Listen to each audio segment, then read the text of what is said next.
हरियाणा से जुड़ी हर खबर जानने और परखने के लिए डाउनलोड करें जनमत हरियाणा ऐप। सच के अलावा कुछ भी नहीं।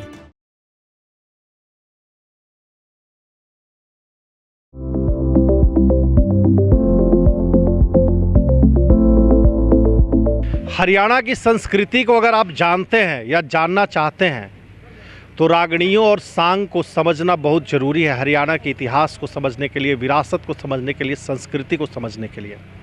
जनमत यात्रा आज जिस गांव में है, ग्राम पंचायत जाटी कला, जहां हम आज पहुंच चुके हैं, ये सोनीपत ज़िले के राई हलके में है। और इस गांव का विशेष महत्व ये है कि अगर आप पूरे देश में अगर संस्कृत के मामले में अगर आप कालिदास का जिक्र करते हैं, अगर आप हिंदी में कई ऐसे कवियों का नाम ले लें, रामधारी सिंह दिनकर, आचार्य हजारी प्रसाद द्विवेदी, तो उसी तरीके से अगर हरियाणवी में अगर आप किसी का नाम लेंगे तो सूर्य कवि पंडित लक्ष्मी चंद शर्मा। पंडित लक्ष्मी चंद का गांव है जाटी कला, और वो पंडित लक्ष्मी चंद जिसने कि हरियाणवी संस्कृति को अपने रागणियों में और सांगों में संजोने की कोशिश की है। और यहाँ से थोड़ी दूर पर, जाटी कला से थोड़ी दूर पर अटेरना गांव है, जहाँ पर कि पंडित लक्ष्मी चंद के नाम पर वर्तमान सरकार ने एक यूनिवर्सिटी बनाने की घोषणा की है। और पंडित लक्ष्मी चंद का गांव क्या सोचता है, और सोनीपत में ख़ास तौर पे, क्योंकि सोनीपत का चुनाव इस बार सबसे दिलचस्प है। और आप जैसा कि देख सकते हैं कि हम लोग जैसे सोनीपत के अलग अलग गाँवों में, अलग अलग इलाकों में घूम रहे हैं जनमत यात्रा के दौरान, और उनसे बात करते हैं। तो जाहिर सी बात है, थोड़ी जिज्ञासा ये भी है कि सूर्य कवि पंडित लक्ष्मी चंद का गांव क्या सोचता है, किस तरीके से देख रहा है इस बार के चुनाव को, किस तरीके का चुनावी माहौल इस बार ही रहेगा सोनीपत में। सोनीपत में जी कांटे का मुकाबला है।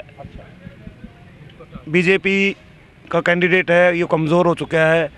और इसके भूपेंद्र हुड्डा के आने से ये चुनाव बिल्कुल कांटे का बन चुका है। दिग्विजय और रमेश कौशिक, दीपेंद्र हुड्डा, ये लग रहा है कि इन तीनों के बीच में बहुत कड़ा मुकाबला होगा।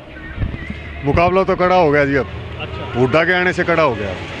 हुड्डा जी के आने से कड़ा हो गया। हाँ, इससे पहले क्या था?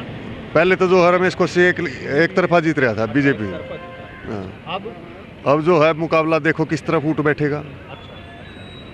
ये दिग्विजय चौटाला कुछ ज़्यादा नुकसान कर पाएंगे क्या? नहीं भाई साहब, ये गांवों में जो आम तौर पे हरियाणा के गांव में आप देखते हैं कि चूंकि गर्मी बढ़ रही है और नीम के पेड़ के नीचे यहाँ पर लोग अपना जो है, चूंकि गांवों में गेहूं की कटाई लगभग हो चुकी है, तो यहाँ पर वो ताश भी खेलते हैं, अपना समय भी गुजारते हैं। तो अब एक बारी ज़रा 2 मिनट आपका ताश हम रुकवाना चाहेंगे जी।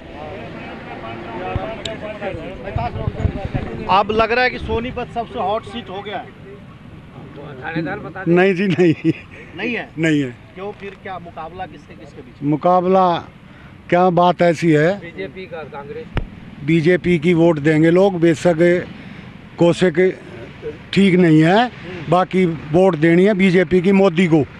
मोदी की वजह से वोट देनी है उसको, और बनेगा भी वही, ये बता दिया हमने आपको। बिल्कुल, रमेश कौशिक। हुड्डा जी के आने से कोई असर पड़ेगा ताऊ जी? बिल्कुल पड़ेगा भाई। इसमें क्या मुकाबले टक्कर है, यहाँ पर पोजीशन उसकी सबसे ज़्यादा पोजीशन उसी की अच्छी है। अच्छा, हुड्डा की हुड्डा की पोजीशन अच्छी है, रमेश कौशिक की। हुड्डा की आओगे भाई से, बिल्कुल। क्या कहते हैं सर आपके सोनीपत के मतदाता और पंडित लक्ष्मी चंद का गांव? भाई मोदी को ही चाहते हैं। मोदी को डालेंगे? मोदी कैंडिडेट कोई मायने नहीं रखता? कैंडिडेट कोई मायने नहीं रखता। हुड्डा जी तो कहते हैं कि जो इस इलाके की चौधर है वो मेरे से है। नहीं, हुड्डा ने रोहतक चमका है, हमारे यहाँ कोई काम नहीं किया हुड्डा ने। हाँ, क्यों? आप वो तो कहते हैं रोहतक में काम किया सारा, इसलिए बदनाम हो गए कि रोहतक नहीं, सोनीपत में कुछ भी काम नहीं किया। सोनीपत में कोई काम नहीं किया हुड्डा ने, बिल्कुल। हाँ, तो सिर्फ रोहतक चमकाया? सिर्फ रोहतक चमकाया उसने अपना। अच्छा। हाँ, यहाँ कोई काम नहीं किया, सोनीपत ऐसे ही पड़ा जैसे। तो जब वो वोट मांगने आएंगे तो हिसाब मांगिएगा ये? बिल्कुल मांगेंगे। अच्छा। हाँ, कहेंगे। अच्छा, कितने लोगों को नौकरी मिली है जी आपके इलाके में हुड्डा के टाइम में? पता नहीं भाई साहब। अभी तो बहुत बोल रहे थे। नहीं यार, वो ऐसे बोल रहे थे। नौकरी का हम ये सर्वे थोड़ी ना करे यार, हमें कितना बताएगा। हम सर्वे नहीं करे, हम इतनी नौकरी मिली, इतने काम तो कुछ हुआ नहीं है। काम सिर्फ रोहतक में हुआ? रोहतक में हुआ, यहाँ कुछ काम नहीं हुआ। किसको? मोदी। मोदी मोदी कैंडिडेट चाहे कोई भी हो, कोई भी हो। वोट किसको? मोदी। क्यों भाई मोदी? वैसे उसी को देंगे। अच्छा, ये पूरे देश में ऐसी लहर चल रही है क्या जी? हाँ, मोदी की देंगे। एमपी मायने नहीं रखता? नहीं, हम तो मोदी का चेहरा देख रहे हैं बस। मोदी भाई मोदी को वोटर कार्ड बन गया आपका? बन गया जी, बन गया जी। अच्छा, तो वोट किसको? मोदी को। मोदी को। किसको बनाना है? मोदी को, प्रधानमंत्री मोदी को बनाना है। अच्छा, और हाँ। एमपी यहाँ से? एमपी कोई भी बनो, एमपी कोई बात नहीं, एमपी कौशिक बनेगा वैसे। क्यों लोग मोदी के नाम से एमपी को वोट देंगे? हाँ, कौशिक बनेगा।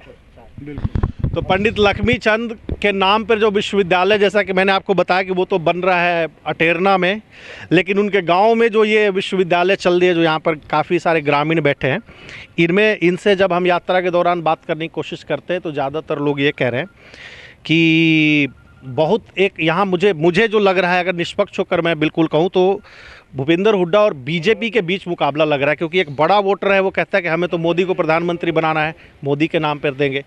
और एक बड़ा वर्ग ऐसा भी है जो ये कहते हैं कि हुड्डा जी के चुनाव मैदान में उतरने से सोनीपत लोकसभा क्षेत्र की सियासी तस्वीर बदल गई है। वैसे भूपेंद्र हुड्डा आज यानी कि 25 अप्रैल से एक तरीके से कहे तो सभी 9 हलकों के कार्यकर्ताओं को एक्टिवेट कर उतर रहे हैं चुनाव में। बड़ा दिलचस्प चुनाव सोनीपत में होने जा रहा है। और ये अभी हमने आपको राय दिखाई पंडित लक्ष्मी चंद सूर्य कवि के गांव जाटी कलां की, लेकिन इस जनमत यात्रा में हम हरियाणा के विभिन्न क्षेत्रों के, विभिन्न गाँवों के, विभिन्न तरह के लोगों से, विभिन्न तबकों की राय हम आप तक पहुँचाते रहेंगे, वाकिफ़ करते रहेंगे। आप देखते रहिए इस चैनल को फेसबुक, ट्विटर या यूट्यूब पर, और सब्सक्राइब भी करिए। और इस जनमत यात्रा में हम मिलते हैं किसी और नए पड़ाव पर, और वहाँ के लोगों की राय भी आपको बताएंगे। ऋषि पांडे, जाटी कला, सोनीपत राई, हरियाणा। राजनीति के आगे, राजनीति के पीछे, हर हलचल को जानने के लिए हमारे YouTube चैनल जनमत हरियाणा को लाइक करें, सब्सक्राइब करें और अपडेट रहने के लिए बेल आइकन दबाना ना भूलें। देखते रहें जनमत हरियाणा, सच के अलावा कुछ भी नहीं।